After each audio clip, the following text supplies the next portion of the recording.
Somerset Maugham once told us that he has never pretended to be anything but a storyteller.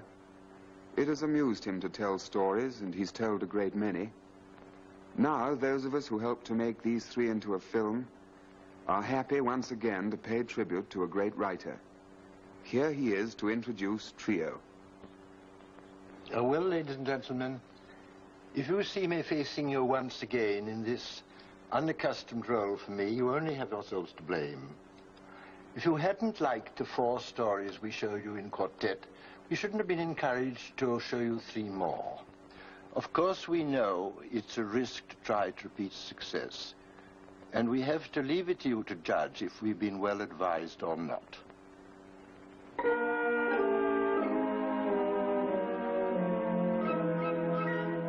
The Verger.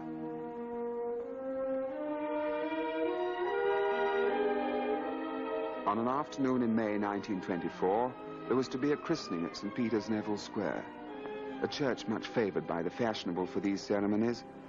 The verger, Albert Foreman, was ironing his second-best gown for the occasion. During his 17 years of service, he'd had a succession of these gowns, but he'd never been able to throw them away. And so they lay wrapped in brown paper in a bottom drawer in his bedroom.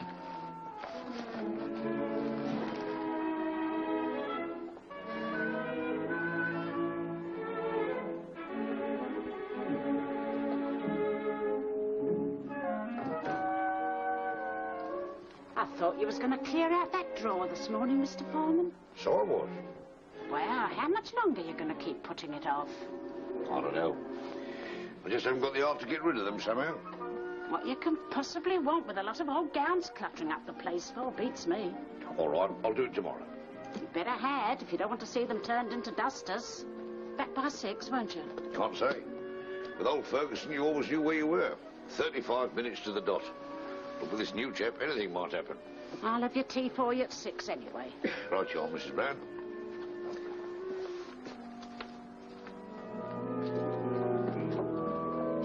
Thank you. What a chap. Thank you, Verger. Very nice service. Thank you very much, sir.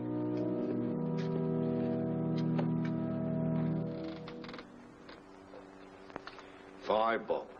And him the 10th inheritor of a foolish face. I don't know what the aristocracy's coming to. Took his time, didn't he? He believes in doing it proper while he's about it. What are you waiting for? Oh, his nibs wants to see me about them bells. Oh? Ferguson always left them to me. What's he want to bother himself with them for? Because he's the sort that likes to have his finger in every pie. Well, if you ask me, it'll take a bit of getting used to. Foreman, will you come into the vestry a minute? I have something to say to you. Very good, sir.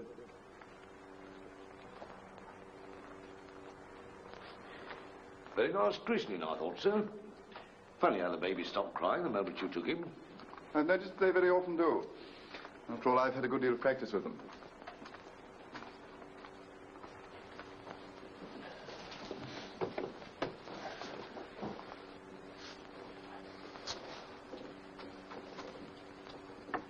Good afternoon, my lord. Afternoon, Foreman. Good afternoon, sir. Didn't expect to find you here today. Didn't myself, as a matter of fact, but the vicar here wanted to talk, so here we are. We've got something rather unpleasant to say to you, Foreman. You've been here a great many years. I think his lordship and the general agree with me that you've always fulfilled the duties of your office to the satisfaction of everybody concerned. Admirably, admirably. Thank you, sir. But a most extraordinary circumstance came to my knowledge the other day. I felt it my duty to impart it to the church wardens. I discovered, to my astonishment, that you can neither read nor write. The last vicar knew that, sir. He said it didn't make no difference. He always said there was a great deal too much education in the world for his taste. It's the most amazing thing I ever heard. Do you mean to say that you've been verger of this church for 17 years and never learned to read and write? I went into service when I was 12, sir. The cook at my first place tried to teach me once, but I didn't seem to have the knack for it. And then, what with one thing and another, I never seemed to have the time. Don't you ever want to write a letter? The lady I lodge with is quite a scholar, sir. And if I want to write a letter, she writes it for me. It's not as if I was a betting man. Well, I've talked the matter over with these gentlemen, Foreman, and they agree with me that the situation is quite impossible. At a church like St. Peter's, Neville Square, we cannot have a verger who can neither read nor write. No, sir. So please understand that I have no complaints against you. You always do your work quite satisfactorily. I have the highest opinion, both of your character and your capacity. But we haven't the right to take the risk of some accident which might happen owing to your lamentable ignorance. I see, sir. It's a matter of prudence as well as of principle. I never took to him, not from the first. They made a great mistake ever giving him St. Peter's. Didn't the others say nothing? No, he jockeyed them into it. But I could see they didn't like it. So I should hope. He nagged them into it. That's what he did. You're going to let yourself be put upon without making a fuss? I don't know, Mrs. Brown. I have my pride. Even if I can't read all right. What are you going to do? Sleep on it. And decide tomorrow.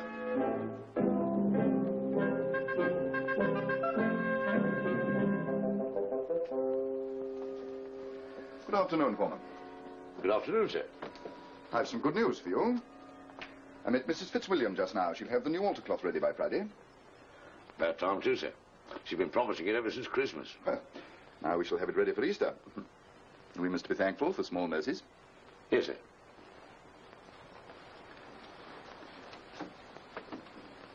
Well, now, Foreman, have you thought over our little talk yesterday? Yes, sir. Well? I'm very sorry, sir. I'm afraid it's no good. Oh, come now, Foreman. That's not the right spirit. I'm too old a dog to learn new tricks, sir. I've lived a good many years without knowing how to read or write. And without wishing to praise myself, I think I may say I've done my duty in that state of life in which it has pleased a merciful Providence to place me. And if I could learn now, I don't know if I'd want to. You've quite made up your mind? Quite, sir. In that case, Foreman, I'm afraid you'll have to go. Yes, I quite understand. I shall be happy to hand in my resignation as soon as you've found someone to take my place. Albert had never troubled with such questions before. The vergers of St. Peter's, like the popes in Rome, were there for life. He'd saved a tidy sum, but not enough to live on without doing something. It occurred to him now that a cigarette would comfort him, but his packet was empty. He decided not to take his usual way home, but wandered into a street in search of a tobacconist. It was a long street, but he couldn't find a shop that sold cigarettes. There was no doubt about it, he'd have to go home without one.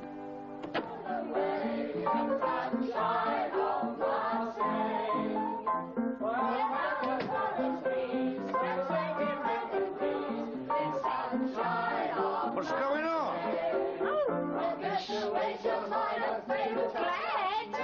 It's Dad. She's engaged. Fancy that now. Who's your lucky fellow? Oh, I Ted, of course. So you caught him at last, have you? I never thought he got much of a chance. Well, I like that. He's been after me for months. tonight and we're celebrating. See, have a glass of beer, Mr. Foreman. I don't think I will, thank you. Oh, come on. Well, I've just gone up to my room. I'll join you presently.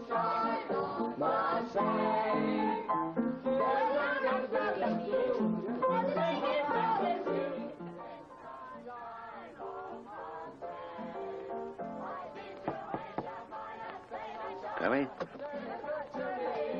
Oh, I am sorry, Mr. Foreman. I knew the minute you came in. It's that vicar, isn't it? Giving me the sack here after 17 years. Whatever are you going to do now?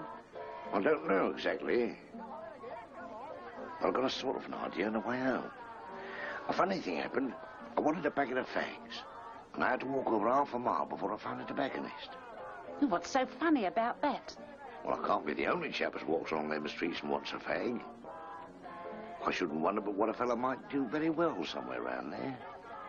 Tobacco and sweets, you know. I've got a bit of money saved up. I've got half a mind to buy a little shop and see what happens. You do have ideas, I must say, Mr. Foreman. That's not the only one. I've got another. What's going to happen to you now Glad's getting married? Oh, Ted'll come and live here, of course. Glad's got her own room. It only means buying a double bed. Oh, that'll make trouble, that will. A young fellow like Teddy doesn't want his mother-in-law living in the house. I'll tell you what you ought to do. You ought to marry again, Mrs. Brown. Who'd want to marry an old woman like me? I would. Don't talk silly. An old bachelor like you and me a widow all these years, you're out of your mind. Don't you believe it? I'll run the tobacco side of the business, and you'll run the sweets, see? I don't know if I'm standing on my head or my heels. Make up your mind, Mrs. Brown. My name's Emma, Mr. Foreman. That's good enough for me. How about a kiss? Ah! I haven't been kissed like that since my poor husband passed away. Not many widows can say that, are they? Come along, let's go and tell the others. And tomorrow we'll go looking for a shop. What a row they're making down there. What are they up to?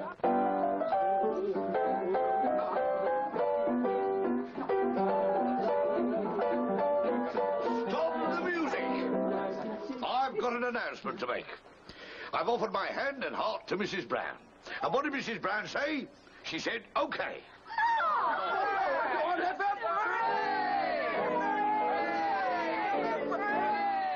The next day, Albert and Emma went along the street and by good luck found a little shop to let that looked as though it would exactly suit them. 24 hours later, they'd taken it, and within a month, Albert Foreman was set up in business as tobacconist and newsagent. Very nice, too. All we want now is a few customers. Give them time, Emma. Can't expect to do much business the first day we open. Oh, look, there's a man at the window. Oh, just one of them window shoppers. Told you so. I'm as nervous as the day we were married, Mr. Foreman. Not so much of the Mr. Foreman. We've been married a month now, and it's high time you started calling me by my first name, and that's Albert. I know. The fact is, I've called you Mr. Foreman for 11 years. I can't get out of the habit now. I expect I'll call you Mr. Foreman till the day I bury you. All right. Have it your own way. All I can say is it would sound a bit funny if somebody heard you saying to me in the middle of the night, "Get to your own side of the bed, Mr. Foreman. You'll have me on the floor next." I don't anticipate anyone being in my bedroom in the middle of the night, Mr. Foreman. And I shouldn't have thought you did either.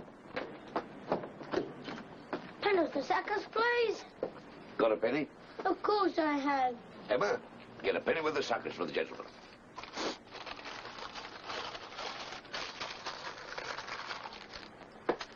Go. Here you are. Here's a tenner for you. What, for me?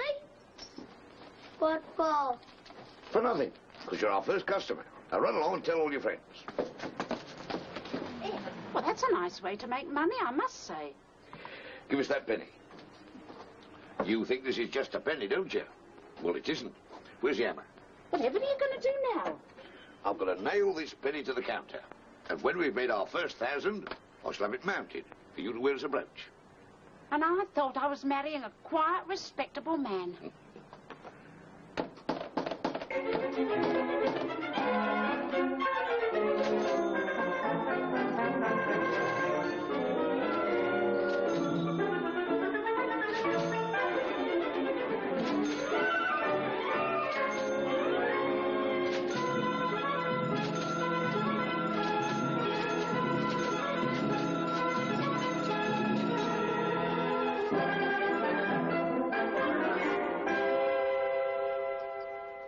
late. Who's late? Glad and Ted. I told you they was coming to supper.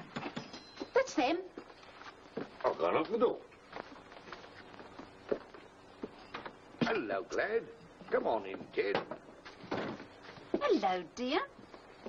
Hello, Mum. Good evening, Ted. Evening, Ma. You can all sit down to table. Supper's just ready. For what we are about to receive, may the Lord make us truly thankful. Though I must say there are things I'm more thankful for than cold mutton. His lordship's getting quite fancy in his old age. Oh, what's the matter, Glad? You look as if you've been crying. So you do, Glad. Ted been knocking you about? That I haven't. What's the trouble then? Well, she's expecting. I know that. That's nothing to cry about. Tell him, Ted. I've got the sack. Oh, Ted. There's me expecting and no money coming in. I don't know what we're going to do. Now, stop crying, Glad, and just listen to me. We haven't done so badly since we opened the shop. In fact, we've made a nice little profit. If we can make a success out of one shop, there's no reason why we shouldn't make a success out of another. You can't do a thing like that. You're out of your mind. No, I'm not. I'll get another shop and put Ted and Glad in to manage it. Dad, you wouldn't do that. No, I'll tell you another thing. When the baby's born, we'll have a slap-up christening at St. Peter's, Neville Square. We are to take care that this child be brought to the bishop to be confirmed by him so as soon as he can say the creed, the Lord's Prayer, and the 10 Commandments in the common tongue, and be further instructed in the church catechism set forth for that purpose. Now will the parents and the godparents come with me to the vestry, if you please? Went off all night, eh? Thank you.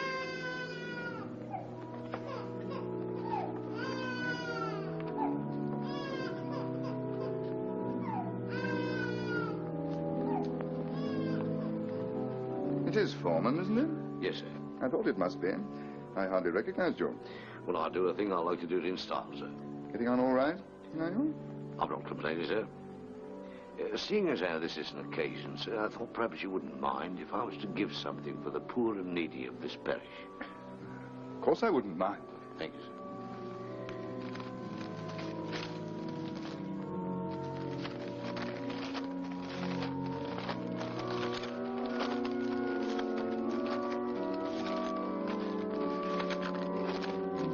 £50, sir. Albert's second shop, like the first, had been a success. It now occurred to him that if he could run two, he could run half a dozen. So he and Emma began walking about London. And whenever they found a long street and no tobacconists and a shop to let, they took it. In the course of 10 years, he'd acquired no less than 10 shops. And he was making money hand over fist. He went round to all of them himself every Monday, collected the week's takings and took them to the bank. One day, he was making his usual call.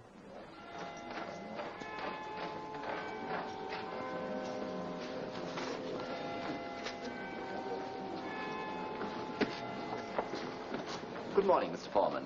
Regular as clockwork you are. That's right. I've got no patience with them fellas who keeps their money under the bed.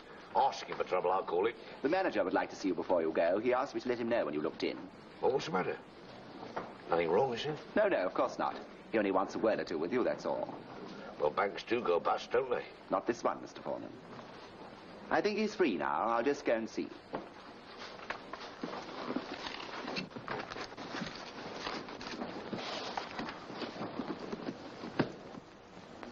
Mr. Foreman, will you come in, please?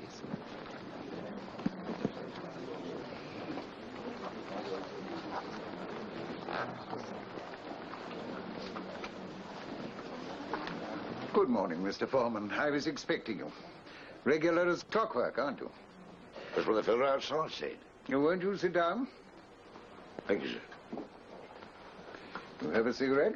No, thanks. I don't smoke them now. I'll sell them. And from what I know, you make a very good thing out of it, eh? I'm not complaining. Now, Mr. Foreman, I wanted to have a talk with you about the money you've got on deposit with us. Do you know exactly how much it is? Not within £1 or two, but I've got a pretty good rough idea. Apart from what you're paying in this morning, it's something over £30,000. That's a very large sum of money, Mr. Foreman. I should have thought you'd do better to invest it. I wouldn't want to take no risks. quite right, too. We'd make you out a list of perfectly safe securities, sound industrials. They'd bring you in a higher rate of interest than we could possibly afford to give you. I never had anything to do with stocks and shares. No, we'd attend to everything. All you'd have to do would be just to sign the transfers. Yes, but how would I know what I was signing? Well, you could read, I suppose. Well, that's just it. I can't. I know it sounds funny, but there it is. I can't read or write, only my name. But that's the most extraordinary thing I've ever heard. Well, you see, it's like this, sir. I never had the opportunity until it was too late, and then somehow I wouldn't. I got obstinate like. But do you mean to tell me that you've been able to build up this important business and amass a fortune of over £30,000 without being able to read or write? Good heavens, man. What would you be today if you had been able to? Well, I can tell you that, sir. I'd be Verger at St. Peter's, Neville Square.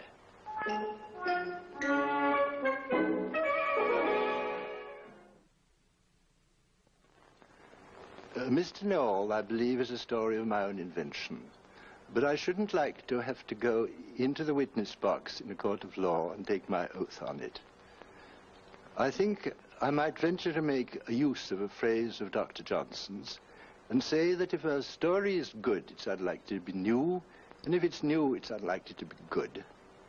The fact is, we storytellers, like the hero of a celebrated poem, have come too late into a world too old. Mr. Noel. I was prepared to dislike Max Collada even before I knew him. The war had just finished, and passenger traffic in the ocean-going liners was heavy. Accommodation was very hard to get, and you had to put up with whatever the agents chose to offer you. I'm sorry, Mr. Gray. I'm afraid there's only a single berth in a cabin for two. Oh, that's all right, my boy. Thank you very much for all the trouble you've taken. I know how difficult it is. Well, look forward to seeing you tomorrow, eh? Goodbye. Goodbye. Who's next? Me. I think I'm next. That's right. You're next after me. My name's Collada. K-L-A-D-A, Collada. You've got a berth reserved for me on the Queen of the Indies. My name's Ramsey. One at a time, please. Collada. British subject. I was before this gentleman. Is that right? Gentlemen. After such a compliment, I can only say yes. Fella, the floor's all yours. My name's Ramsey. You've had a message about me from the Colonial Office. Oh, yes, Mr. Ramsey. You're going to Aden, aren't you? And that's right, with Mrs. Ramsey. Excuse me, I'll get your tickets. Thank you. VIP, I suppose. No, just a civil servant. You're taking your wife to Aden? Why not? But that climate. My wife's had 2 years alone in London already. Okay, fella, she's your wife. Here we are, sir. Mr. and Mrs. Ramsey, cabin 102, deck A. Oh, thank you. Good morning. Good morning. See you aboard. My name's Collada. You got a berth reserved for me on the Queen of the Indies, stopping off at Port Said. I'll just see if your name's on the list, sir. You like a cigar, huh? I don't smoke, sir. Oh, you don't know what you're missing. I get them made special. Same fellow what makes for the Aga Khan and Winnie. I'm afraid, Mr. Clouder, we can't get you on the Queen of the Indies. Oh, yes, you can. I'm afraid not, sir. You see, we have 1 cancelled berth and 7 ahead of you on the waiting list. Where's your boss, huh? He can't see you at the moment, sir. Oh, can't he? Where's his office? Over there? He's rather busy at the moment. Yeah, so am I. I can spare him 5 minutes.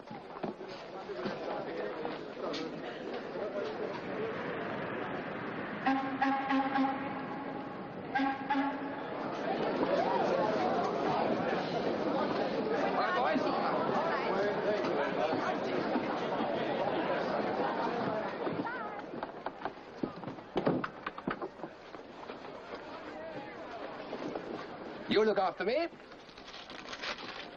I look after you. Oh, thank you very much indeed, sir.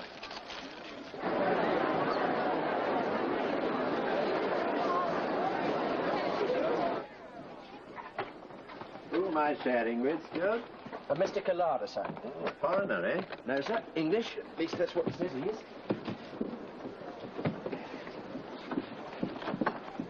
Thank you, Stuart. Thank you, sir. Good. Yep.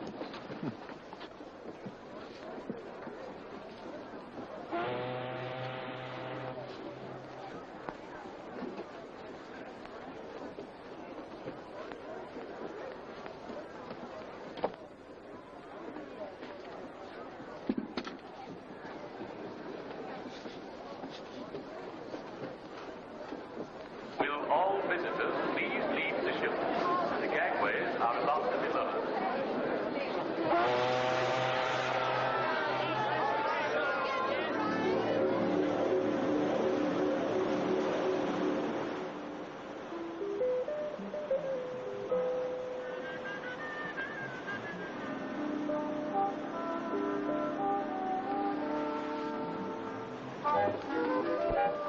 Nice day. Hello, hello, hello. I am Kalada. I saw you yesterday at the agent's. We're sharing a cabin, I believe. Yes, bit of luck. I'm all for us English sticking together when we travel abroad. Are you English, too? British to the backbone. I was born in the heart of our great empire. Buckingham Palace. No, but quite near. A stone's throw away. They used to have to change the guard on tiptoe so as not to wake me up. I was a very delicate child. What's your racket? I beg your pardon? I'm in the precious stones and jewelry business, and I don't mind telling you there's no one in the trade knows more about it than I do myself. The three on the floor. What you say your racket was? I didn't say, but if you particularly want to know, I'm in the civil service. Groundnuts? No. I happen to be an economist. Ah, I hear the finances in Hong Kong are not too good. I suppose you're going out there to... How did you know I was going to Hong Kong? There isn't much I don't know. I must go to the dining room and get a seat at table. Wait a minute, it's all been fixed. I got you a seat. I thought we were sharing the same cabin, and we ought to sit at the same table. How about a drink, huh? Not now, thank you very much. I promised to have one with somebody else. Well, have them while you're waiting. A steward. Oh, here they are. Hello, Ramsey. See you later. Not that, old chap, no. Hello, Ramsey. Remember me, huh? Kalada. We met yesterday at the agency. No, I'm sorry, I don't remember you. Oh, don't be silly. Of course you do. Mrs. Ramsey, I presume. How do you do? Have a drink, Mrs. Ramsey. We've asked Mr. Gray to have one with us. Well, now you can have one with me, and you can buy the next round. Sit down, Mrs. Ramsey, please. Steward.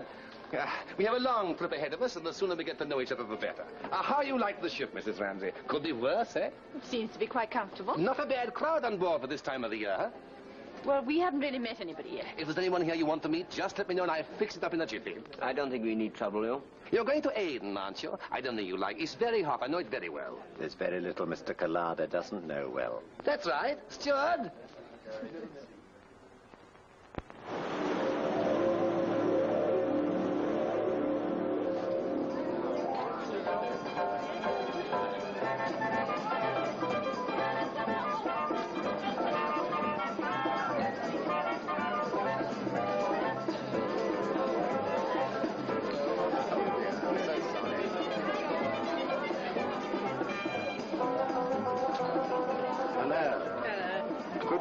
How's your friend Kalada? I think I'll probably have to murder him before the trip's out. Oh, dear, here he comes. Come on, darling. Hello, fella.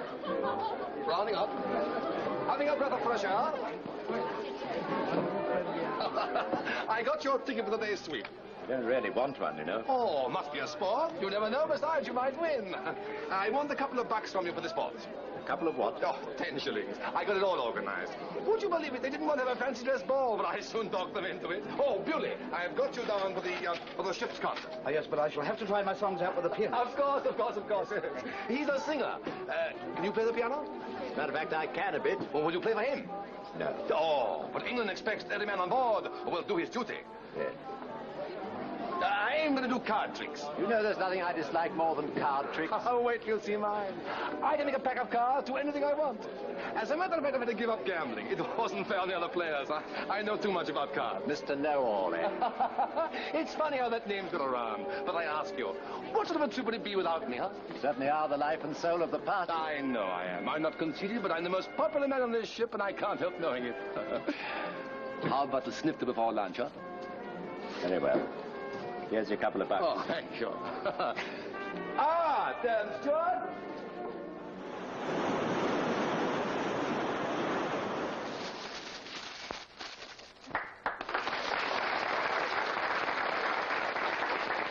You think that was clever? You haven't seen anything yet. And now, ladies and gentlemen, for the grand finale. I'm going to show you a trick that only 4 men in the world can do, and I taught the other 3. Now, for this trick, I shall need the assistance of 2 members of the audience. And to show you I don't mind who they are, I'm going to pick them out myself. Mrs. Ramsey, will you be good enough to lend me your services? And you, Mr. Fellows? No, Mr. Kalada, Oh, please. come along now. Don't be shy. Nothing to be shy about. I'm not shy, am I? Now, give him a big hand, ladies and gentlemen.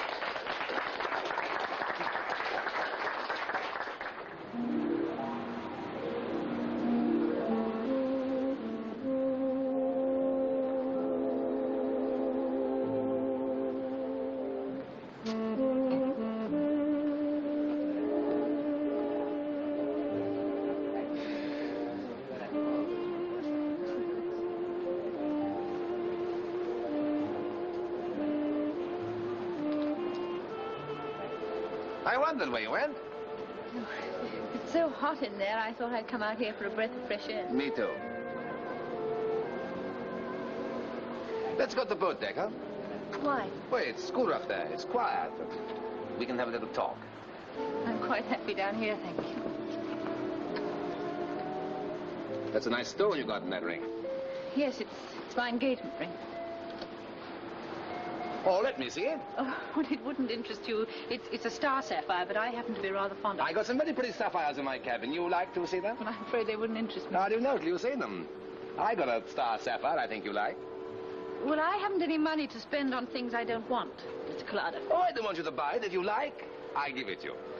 Are you trying to make a pass at me? Of course. You don't blame me, do you? I think you're the best looker I've seen in donkey's years. Mr. Collada, my husband is a very jealous man. If I told him about this, he'd probably... Well, anyway, he wouldn't like it very much. You wouldn't do that. You're too much of a lady. Oh, will you please go away? I haven't offended you, have I? Yes, you have. Very much. I can't think why. What I do? If a fella falls for me, he can't help it, can he?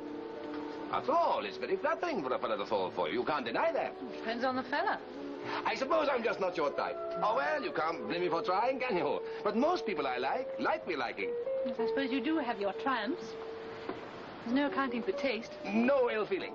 Not on my part? No, of course not. Why should there be? Bless the spirit. Good night. Good night. God bless.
Tie my tie, will you, for me, darling?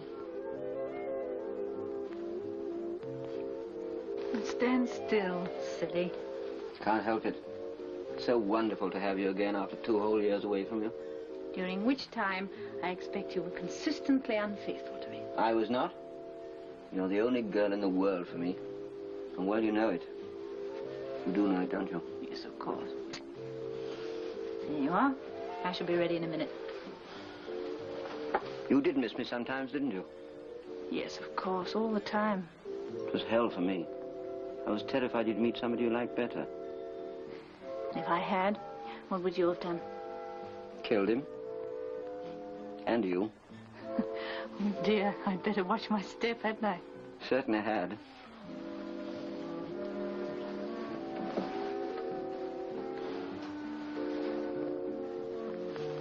Those are new, aren't they? Yes, do you like them? They look very expensive. Don't know how you do it on what I give you. They didn't cost much. £8, as a matter of fact. Really? Yes, I got them in one of those places in Oxford Street. Well, nobody would ever know. Oh. Well, that's a relief anyway. Come on, we're late enough already.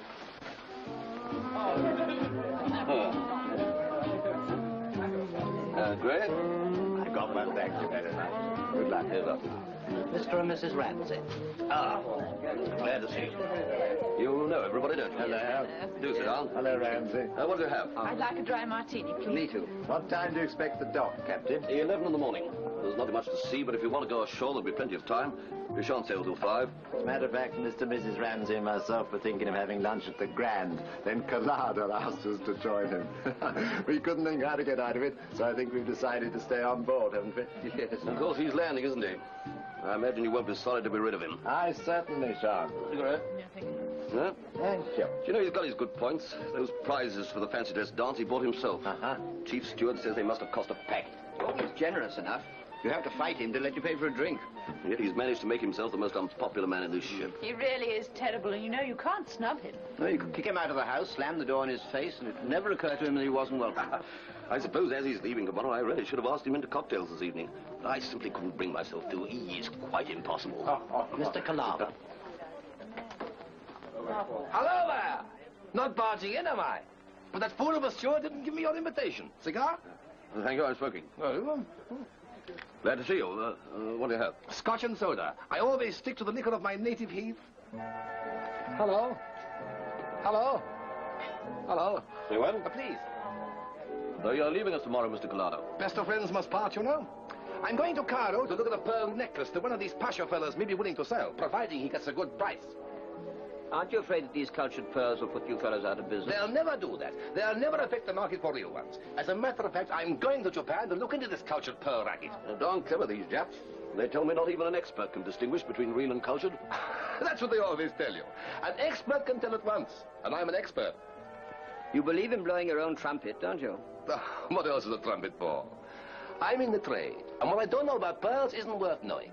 They'll never get a cultured pearl that an expert like me can't tell with half an eye. Take my word for it, Mrs. Ramsey. That collar you're wearing will never be worth a penny less than it is today. It is nice, isn't it? Nice? I saw it the moment I came in. I said to myself, those pearls are the goods. Well, I didn't buy it myself, but I'd be interested to know how much you think it cost. Well, in the trade, round about 1,500, but it was bought in Bond Street. I shouldn't be surprised if they asked 3,000. £3,000, eh? That's right, and worth every penny. Well, you'd be surprised to know that my wife bought it in Oxford Street for £8. Oh, don't make me laugh. They're not only real, but they're as fine for their size as any I ever seen. Will you bet on it? Bet? A tenner, it's imitation. Oh, done. Darling, you can't bet on a certainty. Why not? If I get a chance of making easy money like this, I should be a fool not to take it. Well, how can you prove it? After all, it's only my word against Mr. Collada's. Show me your pearls, lady. I tell you they're imitation. I can afford to lose a tenner. Take them off, darling, and let the expert examine them. I can't undo them. Oh. There you are.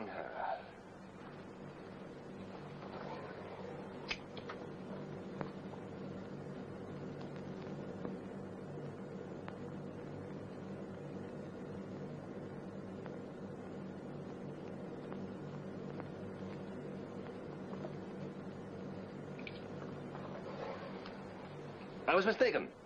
They're imitation. If there hadn't been, I should have had a serious talk with my wife.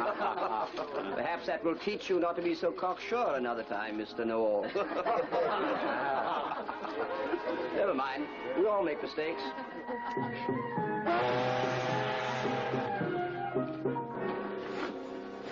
What's that?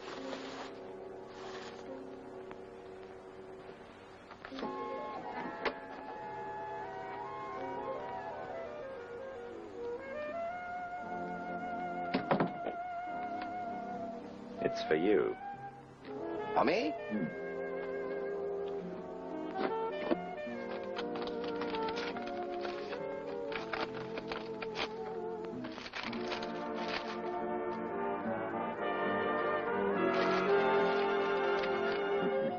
The pearls were real, then. If you had an attractive little wife like Mrs. Ramsey, would you let her spend 2 years alone in London while you were in Aden? Mr. Know-all. Call me Max.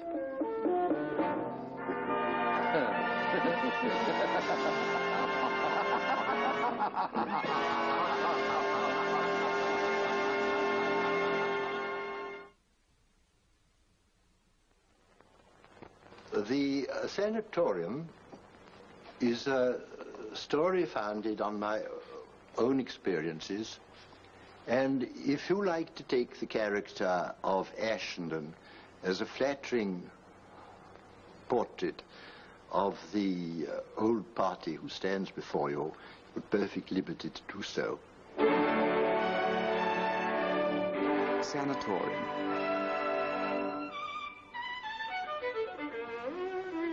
Ashenden had contracted tuberculosis of the lungs, and since at the time there were reasons that made it difficult for him to travel to Switzerland, the specialist he saw in London had sent him to a sanatorium in the north of Scotland.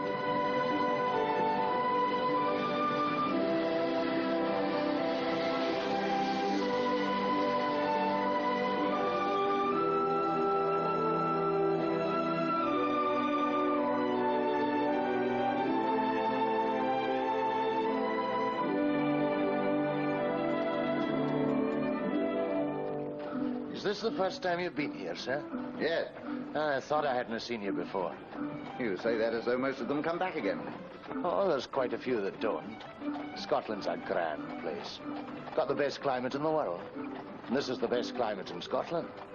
And your heart's in the Highlands all right, I see. Aye, that's it, sir. Oh, I was in America once, but I had to come away. Terrible weather they have in that country. I was in one place where they hadn't had a drop of rain for 6 months.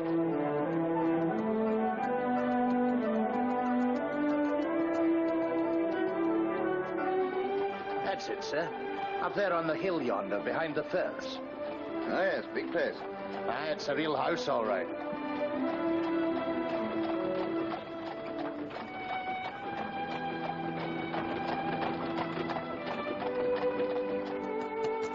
Good afternoon. Good afternoon. You're Mr. Ashenden, I expect. Yes. I'm Miss Harding, the matron. Dr. Lennox is waiting for you. Good.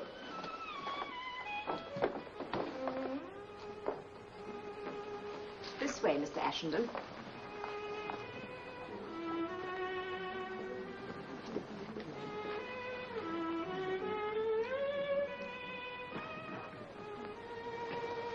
He's quite handsome, isn't he? I'm sure he can't be 40. He was 40 on the 9th of September. I didn't get time to read all his papers, but I'm certain of that. Dr. Lennox shouldn't leave his patients' papers about. I don't think it's nice. He doesn't, as a rule. It just happened that he was called away from his room for a minute when I dropped in to see him this morning.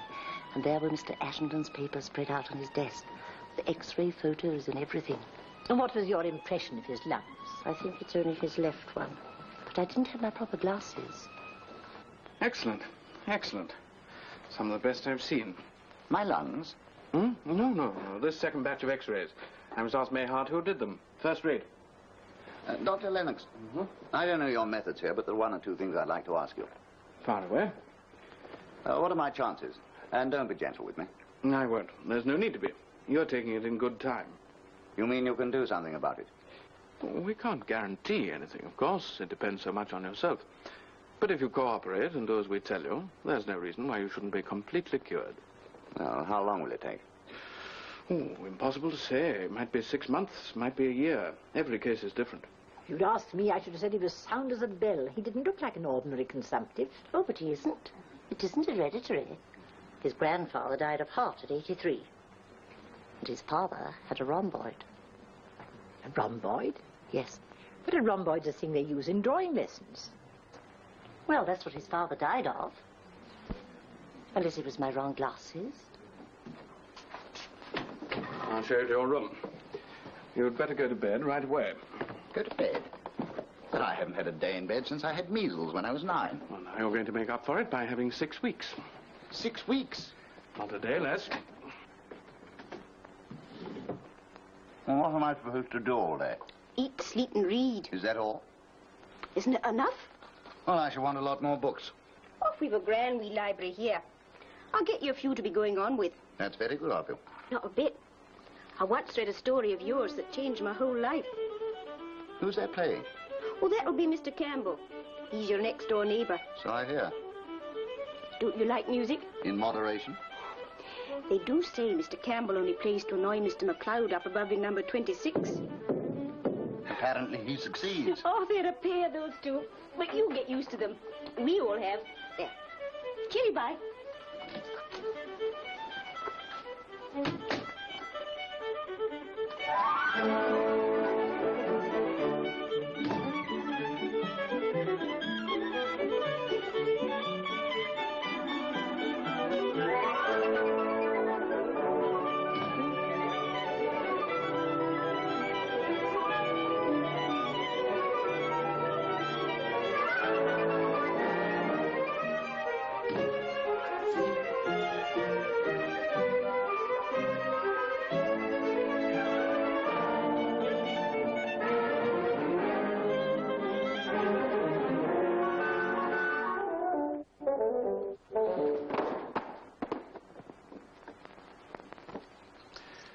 Just because you're up for the first time, don't think you can do everything at once.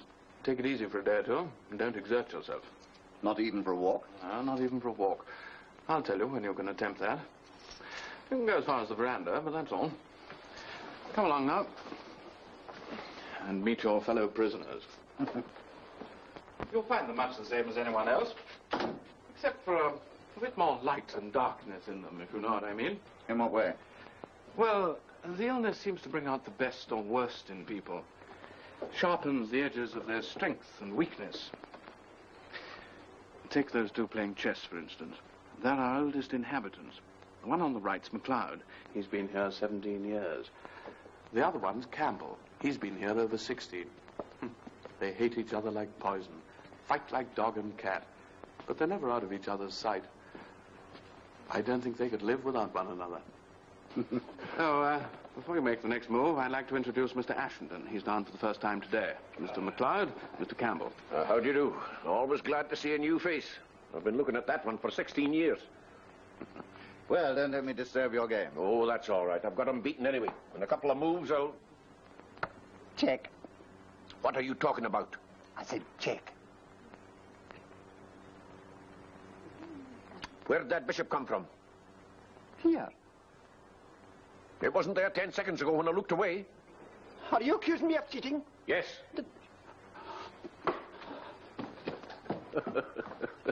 He's always like that when he loses. Do you play? Not much. Pity. Mr. Ashenden's down, I see. Yes, that's one worry off my shoulders at last. The books he got through. You've been librarian too long. You should let someone else have the job for a change. Oh, no. I enjoyed too much. In the normal way. But his reading capacity was quite extraordinary. I believe he's sending to London now for some most peculiar books. How do you know? The matron told me. Oh, and I nearly forgot. We've a new man coming this morning, a Major Templeton. Templeton? Not George Templeton. Why, do you know him? I wonder if it's the same one. I don't know if his name's George, but he was in the Guards. It must be George. Is he a relation of yours? Good gracious, no. Nobody in our family would behave like George Templeton. He once got a niece of mine into the most awful trouble. No. Yes, I'll tell you about it one day. But now I must see Dr. Lennox and find out if it's really he or not. I shall make a point of cutting him dead. Where's your room? First floor, number 15. Oh, small. I know every room in the place. Mine's number 26. That makes Campbell angry. Oh, why? It's the best room in the house. He wants it for himself. He keeps badgering the doctor for him, but I won't budge. Not for a fella like that. Besides, I came here 6 months before he did. And 17 years is a long while. Oh, well, time passes quickly, and I like it here. Care for me to show you around? Well, thanks. If I went back to ordinary life now, I'd hate it. All my old pals would have gone their own ways. I wouldn't have anything in common with them anymore. Oh, allow me. After this, the world's just a silly, noisy rush. What do you do with yourself all day? Do? TB's a whole-time job, my boy. There's my temperature to take, and then I weigh myself. I don't hurry with my dressing. I have my breakfast, I read the papers, and go for a walk. Then I have my rest, I lunch and play bridge. I have another rest and dine. I play a bit more bridge and go to bed. Doesn't it become a little monotonous? No, we've quite a decent library here. We got all the new books, but I haven't much time for reading. No, I like to talk to people. meet all sorts here. They come and they go. Sometimes they go because they think they're cured, but a lot of them come back again. Sometimes they go because they die. I've seen a lot of people out, and I expect to see a lot more. Mr. MacLeod is all for looking on the bright side of things. Aye, with a smile on my lips and a tear in my eye. Burns. That's Scott. Oh, well, it was one of them anyway. Miss Bishop, this is Mr. Ashenden. How do you do? How do you do? She's English, but she can't help that. How long have you been here? Only 2 years. Dr. Lennox says I'll be all right in a few months' time and I can go home. Don't be silly. Stay where you're well off. That's what I say. Good morning. Good morning. Major Templeton, That's right. will you come along in?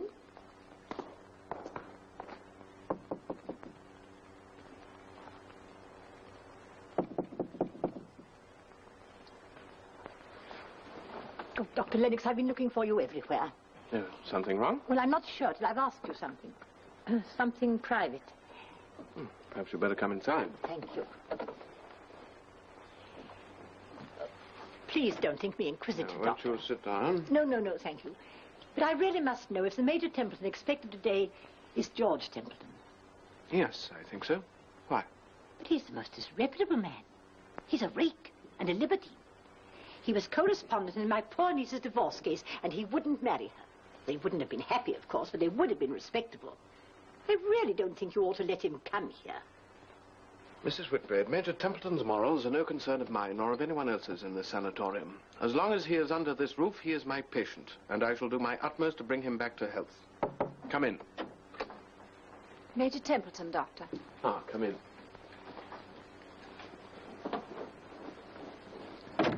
Who's that old girl?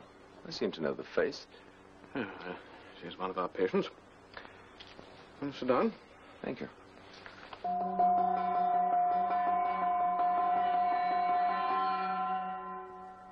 I always like to get in before the rush. Where does one sit? Do we have regular places? Oh, yes. Of course, you can't expect to get the best table yet. That's a matter of time. I expect you've got a pretty good one by now. Aye, with Campbell. With Campbell? It's easier that way. He's got a filthy temper, and I'm the only one that can deal with him. Mr. Ashenden, I put you over here next to Miss Bishop. You'll be all right now. This is Mr. Ashenden. We've met. Mr. and Mrs. Chester. How do you do? Did you have a good walk? Well, I'm not allowed anything as daring as that for a day or two, but it looked lovely country. It is beautiful, isn't it? Henry and I got right down to the river this morning. Didn't we, dear? Yes. Mrs. Chester isn't a patient. She's our guest for the day. So you're staying here? No, in the village. I come up once a month from London for the weekend. Well, that's a long way, isn't it? Yes, but it's worth it to see Henry. Every time I come, he seems so much better. Don't you think so, Miss Bishop? Oh, yes, much better.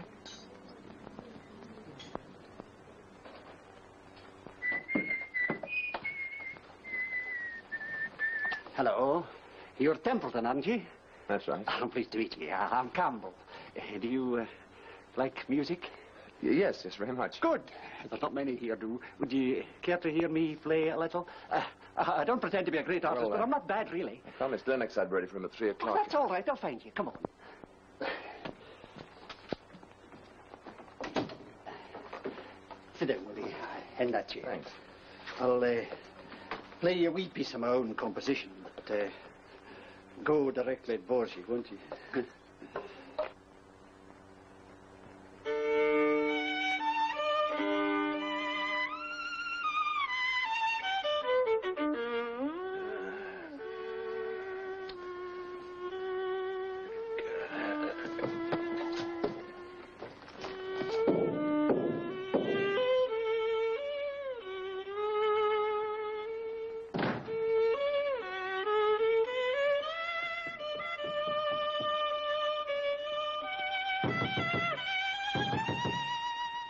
Take no notice. You're going to stop that row, aren't you? I'll tell the doctor if you don't. You know perfectly well I'm allowed to play when it's not in silence hours. If you could play, yes, but not that infernal squeaking. And you, I don't know who you are, but you sit there encouraging him, egging him on. Oh, come, I think he plays rather well. Oh, you do you? I wonder if you'd say that if you had that same blasted tune for 15 years, year in, year out. What? You don't know one tune from another? You never did.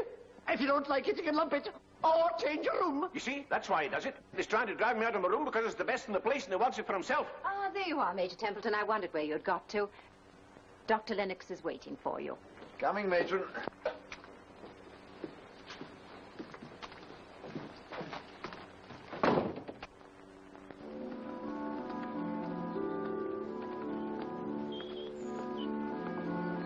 Not so fast, Helen. I'm not as strong as you are.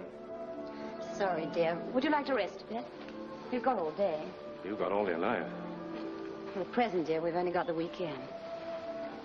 Don't let's spoil it all by quarreling again. I don't know why you wanted to waste the money. We really can't afford it. I'm glad you mentioned money. That's what I really wanted to talk to you about. I thought there was a catch in it. Oh, Henry, please. I'm sorry, dear. What is it? Sit down, dear. Do you remember the Austins? They went to India 3 years ago. Yes, why? Well, they're back, and they can't find anywhere to live. There's only the two of them. I thought it might be a good idea if we let them have half the house. They pay decent rent, and you wouldn't have to let Tom help us. I know how that worries you. Well, dear, what do you think? Why ask me? I thought we ought to talk it over. After all, our home's always meant so much to us. Our home's nothing to do with me anymore. It is, Henry. It's as much yours now as ever it was. All your things are there, just as you left them. Well, throw them away, give them away. I'll never use them again. Don't, Henry. You're right to think about your future and plan for it. But leave me out. You just seem to enjoy hurting me. Well, you shouldn't begrudge me that little pleasure, my dear. I shall be dead soon, and you can go on living for years and years and have a good time. It's not fair, Henry. Everything that's humanly possible is being done for you here. Then why don't they take more notice of me? Why don't they bother when my temperature goes up? Because they've given me up. They know it's a waste of time. They know I'm for it. There's no need to torture yourself like this. Why should this happen to me? Why? It's cruel and unjust. I could understand it if I'd led a wild life, played around with women, kept late hours. I should have deserved it then. I haven't done any of these things. It's monstrously cruel. Lots of people here are worse than you are, Henry. Much worse. Oh, come on. It's not like you to be so full of self-pity. You're just like all the rest of them. Come on, jolly him up. Pretend it's not as bad as it is. Well, I know what the truth is. They can't fool me. Look, Henry. Shall I let the Austins have the house or not? I don't care what you let them have, as long as you leave me in peace. I only want to be left alone. Strange how the Chesters quarrel. I hear he looks forward to her visit so eagerly it's almost pathetic. And now that she's here... Anticlimax, probably. Cigarette? No, thanks. Strictly forbidden, doctor's orders. Same here. Lennox tells me if I don't give him up, he'll give me up. Well, one can live forever, and I've had a thundering good time. In the army? No, you are, aren't you? I was. Retired 3 years ago. Cramped my style. I've had a lot of fun since then. Now, what sort of fun? Oh, you know, racing, hunting, shooting. South of France in the summer. It's a great place for the girls. So I've always heard. And I like it pretty. It's one of my weaknesses. You married? No. I'm not either. And I don't intend to be. I like my freedom. Good afternoon, Mr. Ashenden. Oh, hello. Who's that? Miss Bishop. Easy on the eye. I wouldn't try anything there if I were you. Why? Oh, she knows her way around. She's not as unsophisticated as she looks. How did you find that out? Huh? I had a talk with her after lunch. She's been in one sanatorium or another for the last 8 years, poor kid. I wonder if she'd like someone to hold her hand and be a big brother to her. I wonder.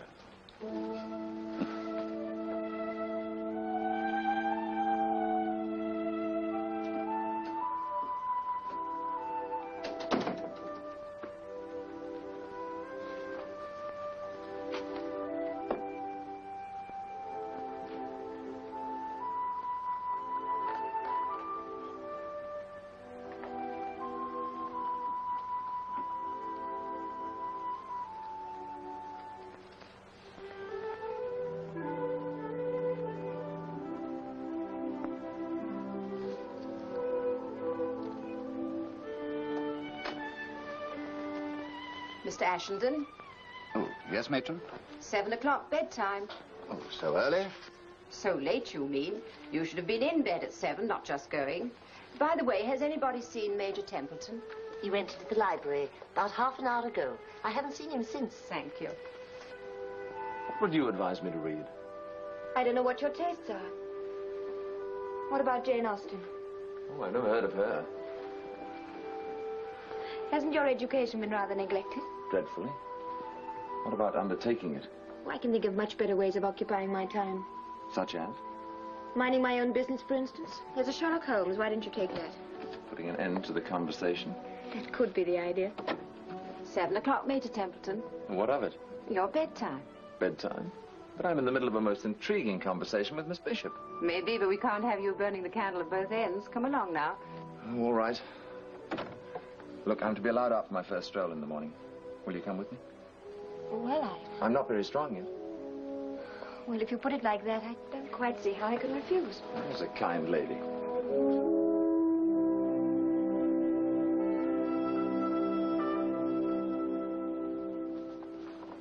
Oh, hello. You going down to the village? Just to get my bag, then I have to catch my train. Can I come with you as far as the gate? I'm not allowed any further yet. Please do. How long have you been coming up here like this? 2 years. It's over 2 years now. Henry got wet one evening trying to finish some digging before the winter. We'd just bought an extra bit of land to make a little currant garden. He caught a cold and, well, it turned to this. He's getting on all right now. Do you really think so? I'm so terribly worried. You mustn't be too unhappy about him. It's a long, slow business. I know I shouldn't talk about it, but, well, I can't help it. I love Henry. I'd do anything in the world for him. I want to help him to get well, but he says such hard, cruel things to me. He nearly breaks my heart. I think you're very patient with him. It must be very hard. But I'm sure it's only because he's ill. Thank you. We used to be so happy together. We had things to talk about all day long, but now we're only together this one weekend a month. Everything I say makes him angry and impatient. But when he's well again? How can he get well when he's so terribly unhappy? You see, his home was everything to him. Here, he's nothing. He doesn't read or play cards, and the people here aren't really his kind. He just broods over his illness. You won't think any the worse of him for what I've told you. Oh, no, of course I won't. He's such a good man, really. Until this illness, I don't think an unkind or ungenerous thought ever entered his head. I'm sure it'll come all right. Well, this is as far as I can go. When shall we be seeing you again? I'll be up just before Christmas, Friday the 23rd. I shall look forward to seeing you. If you could have a chat with Henry occasionally, I'd feel so much happier. Of course I will. Don't you worry. Thank you. Well, goodbye till Christmas, then. Till Christmas.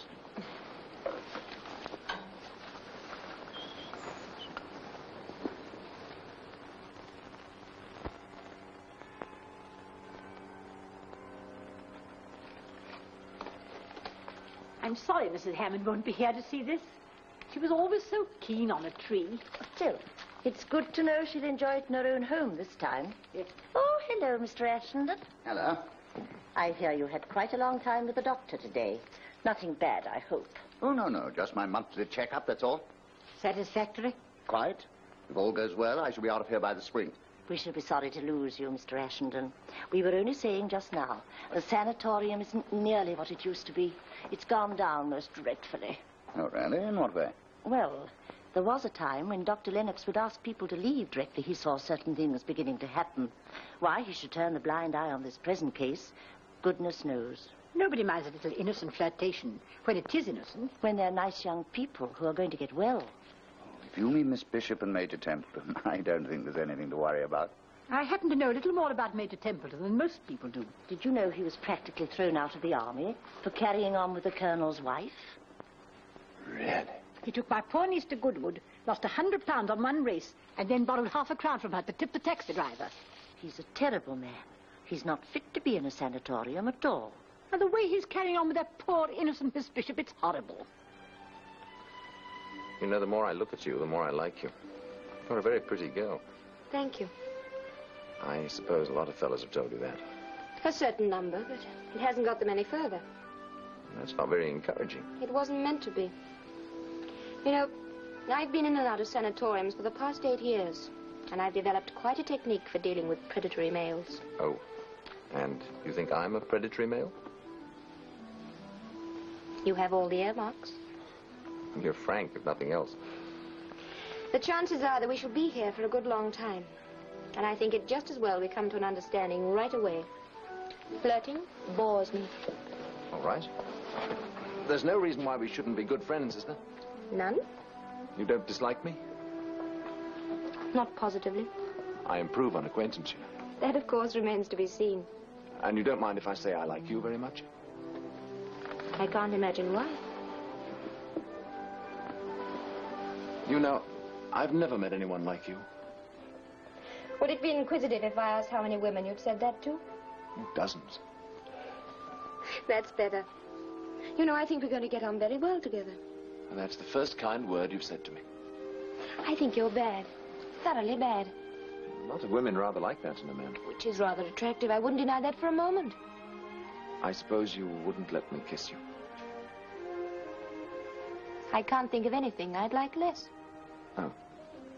Well, let's change the subject. Talk about something else. Yes, let's.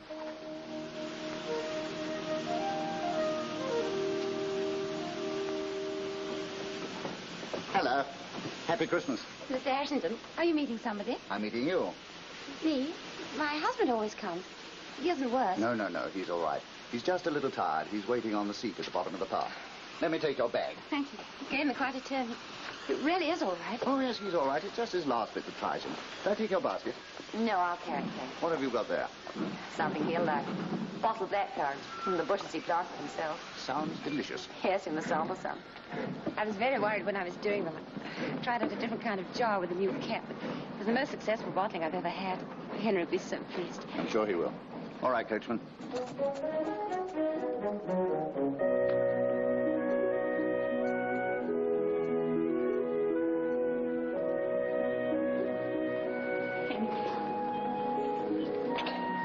Hello, my Hello, dear. Henry, dear.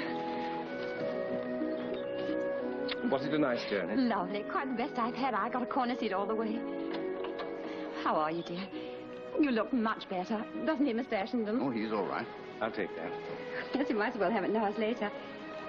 With my best wishes, Henry, for a very happy Christmas. What is it? The blackcurrants from the garden, of course. Don't you remember I promised to bottle you some? Are you mad bringing those up here? Haven't I enough to bear without your doing this to me?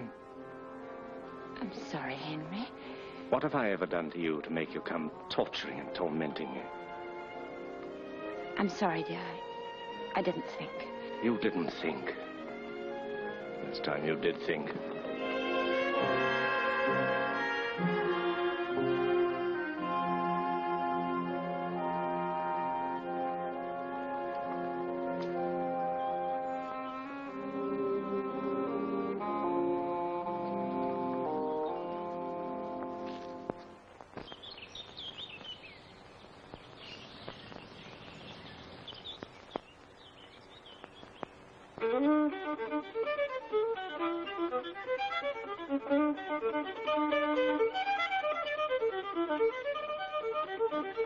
Stop that caterwauling, will you?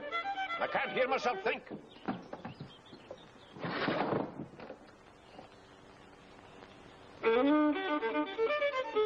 Campbell, will you stop that filthy row?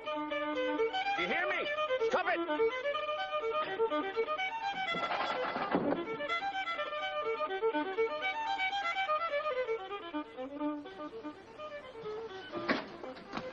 That fiend Campbell's enough to drive a buddy mad. Oh, what's he done now? Oh, Mrs. Chester said she liked that tune of his at Christmas, so he's played it every blessed day for the last 6 weeks. I won't pass out with TB. I'll go off my rocker, and it'll be his fault. Hello. Glad to see you down again. It was only a bit of a cold. I'm all right now. What about that walk? Only as far as the wood, I'm afraid. Doctor's orders. Never mind. It's better than nothing. Mr. McLeod, would you mind finishing the game for me? I've nearly beaten him.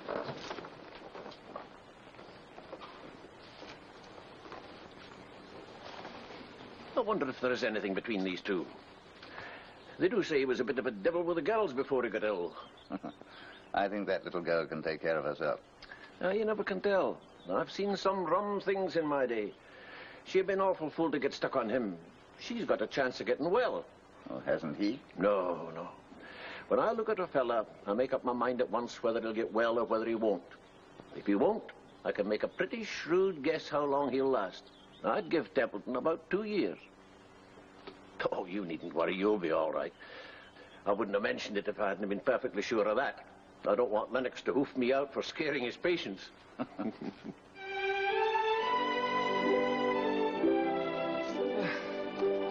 You're not tired, are you? I'm never tired when I'm with you, Evie. You know, when they told me I'd got to come up here, I never thought I could stick it. I'd be bored stiff. You've made it for me, Evie. I think I've never been as happy before. As long as you're here, I'm prepared to stay forever. Don't talk such rubbish. It's only because you're feeling so much better. No, it isn't only that. I suppose it hasn't escaped your notice that I've fallen in love with you. Do you take my advice? Always. Then fall out of it. Ask me to buy you a pearl necklace or jump over the moon, and by George, I'll do it. But don't ask me to fall out of love with you. In the first place, I can't. And in the second place, I don't want to. Bad business, isn't it? I suppose you're not in the least in love with me. What a fool I should be if I were. You once told me you had a technique for dealing with predatory males. Yes. How many of them tried to make love to you? Dozens. I'd like to wring the necks of every one of them. Do you know I very nearly called you darling then? Why didn't you? Wouldn't have meant anything anyway. Hard as nails, that's what you are. Oh, yes, I've got a beastly character. Well, that's a lie. You're the sweetest, kindest, prettiest girl in the world. There's the afternoon rest bell. Curse the afternoon rest. We'll get into trouble from Dr. Lennox. Don't you think the time has arrived when you might let me kiss you? Well, I haven't given the matter much thought, but if you think it'll give you any pleasure, just once and just there. Just once and just there?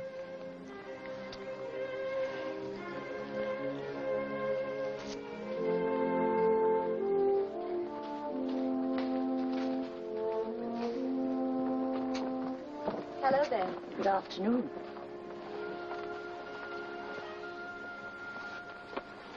Did you see the guilty way they let go of one another's hands?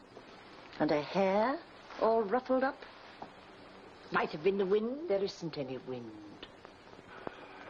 Good afternoon, ladies. Good afternoon, Mr. McLeod. May I sit down? Oh, do, please. Am I right in supposing that both you ladies have the good name of the sanatorium at heart? We certainly have. Aye, well, then you'll agree with me the time has come for the senior residents to take a strong stand, to decide once and for all whether this is to be a high-class sanatorium or a monkey house. Indeed we do, and I'm very glad you're taking the lead, Mr. McLeod. I dislike intensely the necessity of interfering with other people's pleasure. Pleasure, you call it? I can think of a very different name. Oh, well, so could I, but let us be charitable and call it pleasure. We must force Dr. Lennox to take drastic measures. Shall we get up a deputation? No, I have a better idea. A petition. A petition to be signed by all the senior residents. Well, won't it be a little difficult to put a complaint like this into words? Oh, but why? It's perfectly simple and straightforward. I've got it here already. I've gone straight to the point without mincing matters.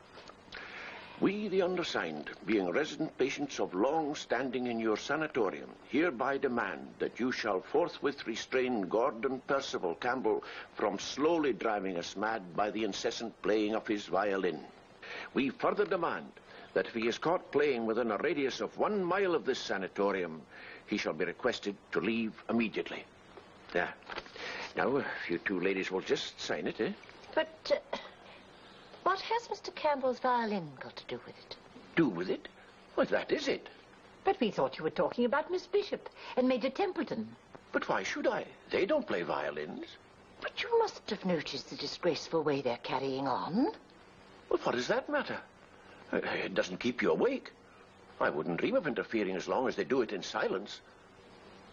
And I wouldn't dream of stopping poor Mr. Campbell from playing his violin. I like it. But those other two, do you realize they spent the entire afternoon in the woods together? If you and Campbell spent a few afternoons in the woods together, you'd both be better occupied. Let me give you a cup of tea, dear.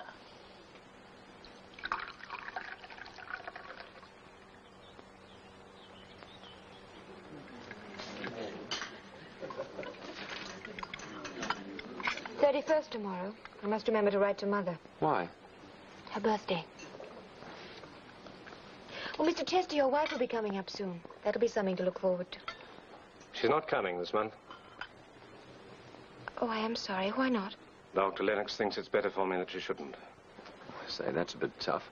Why don't you tell Lennox to go and jump in the lake? Well, he must know best. Oh, never mind. Perhaps next month.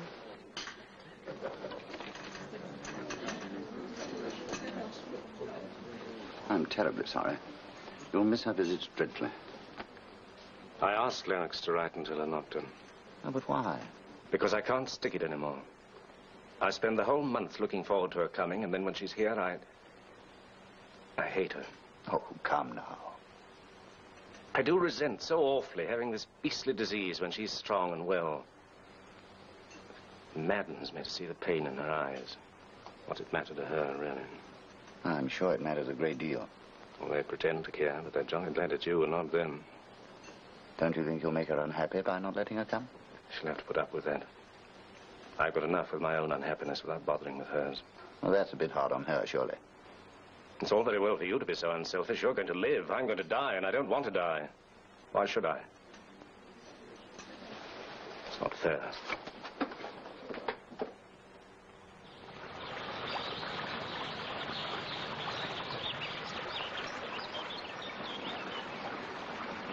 You know, I'm sorry for Chester. He doesn't seem able to stand up to things like the others. Oh, that's because he's sorry for himself. You know, they say suffering ennobles, but it's not true. As a general rule, it makes men petty, querulous, and selfish. Oh, I haven't noticed that much here. Oh, here. Not much suffering in the sanatorium. Slight fever that goes with TB excites rather than depresses, you know. By the way, when am I due for another checkup? Oh, come along in tomorrow. Better make it the afternoon. Oh, don't worry. You're all right. I'm hanged if I am. Oh, what's the matter? I've had a bite for 2 hours. Now, this is the one taken the day you came. You see the band patch? Here. Hmm? Now, this is last week's. You see? It's completely healed up. Good. Well, when are you going to throw me on? Oh, give it another month, and then you can go home. Unless you're thinking of settling down here for the next 17 years, like our friends Campbell and MacLeod. You know, I owe a lot to those two fellas. They've done more for my cure than your treatment. They're the best comic turn we've had here for years.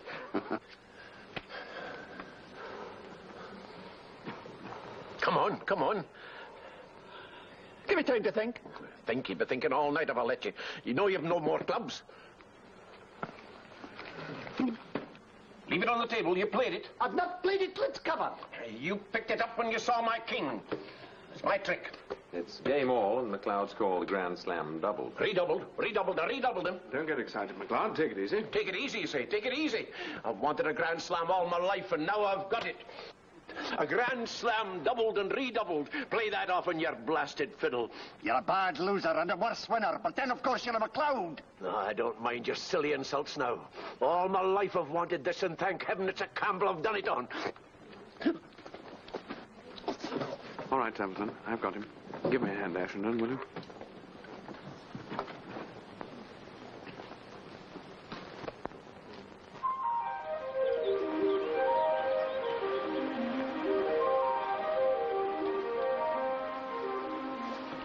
Hello.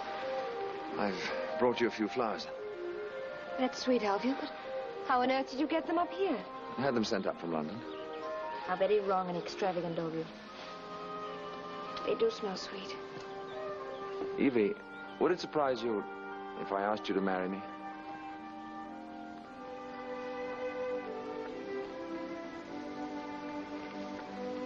No, I've been expecting you to do that for the last 3 months. Well, you might have told me. I wouldn't have waited so long.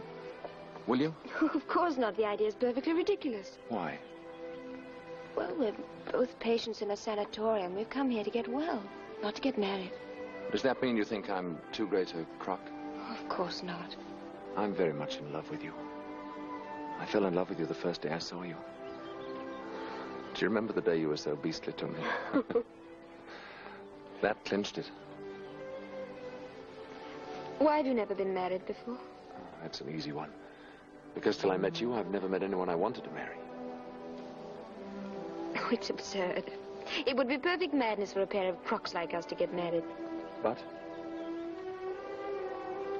I wonder if by any chance I'm in love with you. It would be nice for me if you were. You see, I don't know what it feels like being in love. Is it like being a bit tight? Much nicer. Oh, I wouldn't know. I've never been tight. But if it's being all of a dither when a particular person comes into the room, then I suppose I am in love with you. My sweet.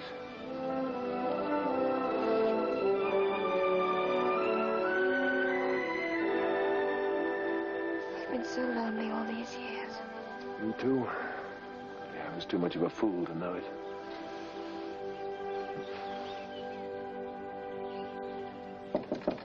Come in.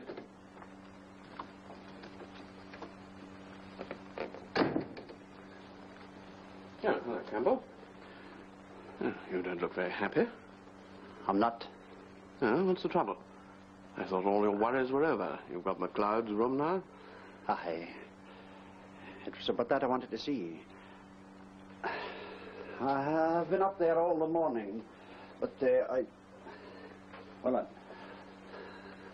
I'd like to go back to my old room, if you don't mind.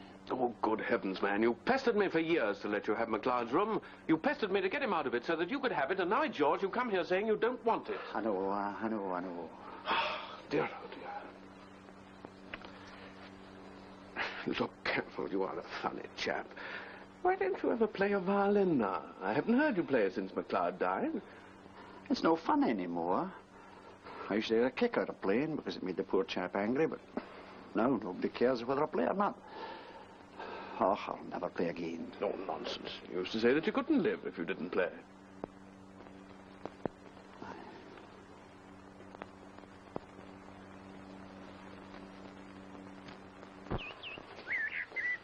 What today? Grand, isn't it? Spring's here at last. Yes, there are snowdrops out there in the woods. You're off, I hear. Yes, a couple of weeks. I'm off, too. Quite soon. Oh, really? Surprised? No, not at all. Why should I be? You will be when I tell you why. I've asked Evie Bishop to marry me. Huh. What did she say? She said it was the most ridiculous thing she'd ever heard in her life. I was crazy to think of such a thing. Well, you must admit that she was right. Quite. She's going to marry me just the same. Now you're looking at me like those two old ladies. Has Lennox passed you as fit? I don't need a doctor to tell me I'm fit. I never felt better in my life. Fresh air, quiet life, and Evie. What more could a man want to put him on his feet again? Are you really in love with her? Huh. It's a rum thing at my time of life, falling in love with a decent girl. It's the last thing I've ever expected of myself. You know, I always thought girls, decent girls, I mean, shocking bores. But she isn't. No. She's charming. Pretty, too. And clever as paint. That isn't what bowled me over. You know what it is? It's ridiculous when you come to think of it. An old rip like me. Virtue. The last thing I ever wanted in a woman. Surprises you, I suppose. Oh, no, not at all. You're not the first rake that's fallen for innocence. It's just middle-aged sentimentality. Dirty dog. Well, what does Lennox say about it? I don't know yet. Evie thought it was a good plan to have a checkup, and I did the same. I made a lot of tests and took some x-rays. He had to tell us about it at 4 o'clock this afternoon.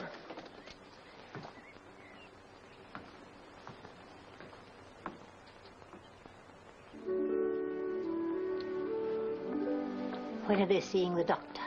4 o'clock, I think they said. It's the most scandalous thing I ever heard of. It's worse than scandalous. It's criminal. Somebody ought to write to their relations about it and get it stopped. Dr. Lennox will stop it. You see.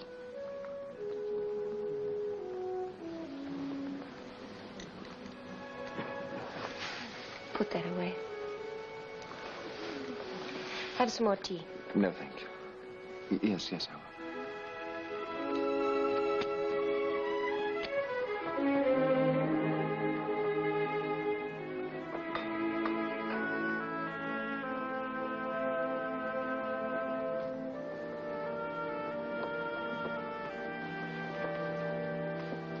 Oh, Major Templeton, Dr. Lennox is free now.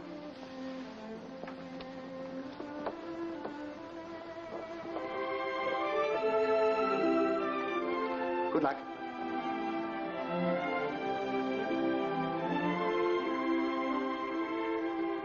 Not nervous, are you? No, not a bit. Liar. I'm no more nervous than you are. I've got good reason to be. It means all the world to me. Don't say things like that. You'll make me cry.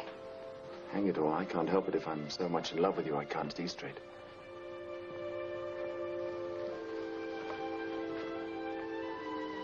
Will you kiss me?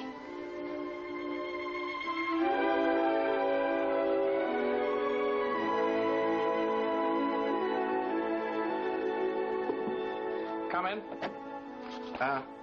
When? Let me see. Yes, I can do that. Yes, I'd love to. Well, it's very good of you to ask me. Come along in, sit down. I won't be a minute. Huh?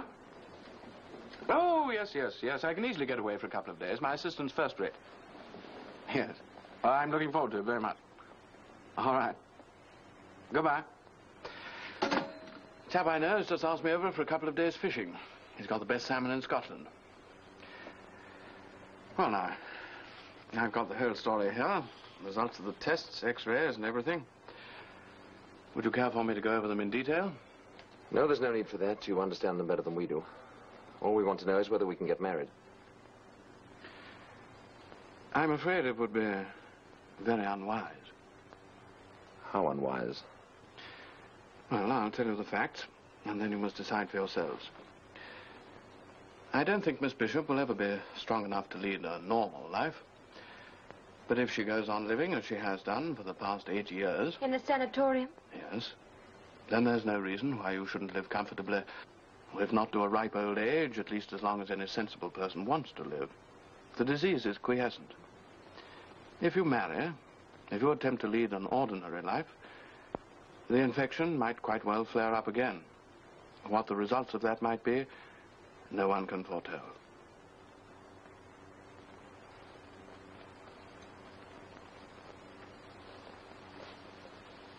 And how about me? Your case is different. I wouldn't be as brutal as this if I could avoid it, Templeton.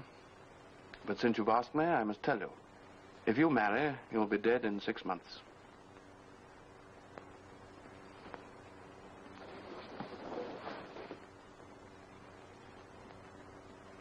And if I don't? Don't worry, you can tell me the truth. 2 years. 3, perhaps. Thanks. That's all we wanted to know.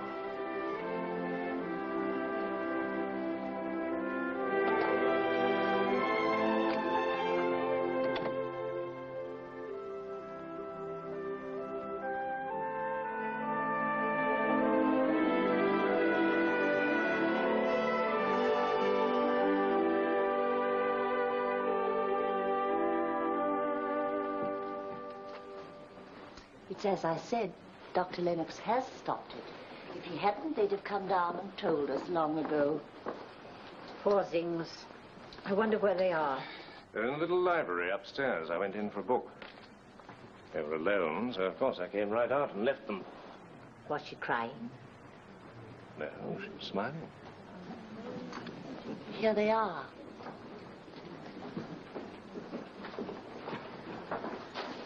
What's the matter with you two? You're looking as pleased as Punch. Oh, nothing very much. We're just going to be married. You're not. But we are. Well, when's it to be? As soon as we get the license. We want to be married here. In the village church? Yes, I'm afraid my family would disapprove, so we're not going to tell them that it's all over. I shall ask Dr. Lennox to give me away.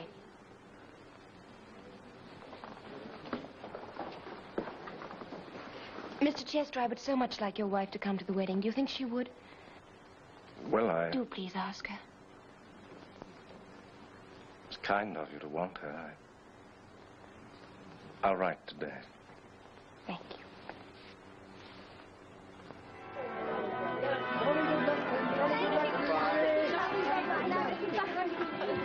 Oh, Goodbye, Ashley. Goodbye. Goodbye, darling. Goodbye. Goodbye. Goodbye. Goodbye.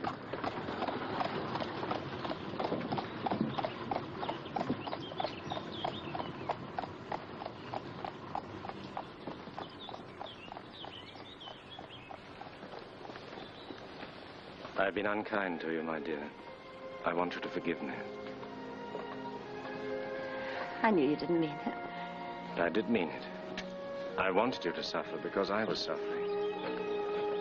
But not anymore. You don't have to say anything, dear. I understand. But I must say it. I want you to live and be happy. I won't resent anything anymore. Because I do love you.